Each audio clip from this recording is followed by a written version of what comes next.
So we have to go take one of my older cats in. Her cancer's got to her, and finally, um, we thought we were beating it for a little bit, and she got really bad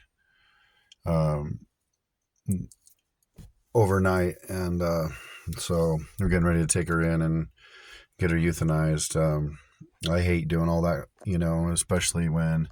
if a cat loses enough fluid, and there's that like fine line,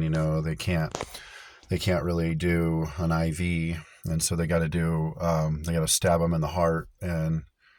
man, that shit depresses the hell out of me every time, and puts me in this, and there's like I said, there's a fine line between they could rebound and then in this point of no return, and then it's like you know. And then they got to inject, and the cat has to go through that last painful experience, which is getting stabbed in the heart, and that breaks me every time having to deal with that shit. And I don't want to kill them early, but I don't want them to have to go through that. And it's like, man, I just, like I said, and we've had sick cats before, and they rebounded, and then there's other ones that we were waiting, and we're like, okay, they about now is when they rebound, and then they flip over to and they crash hard, and then you got to go take them in and get them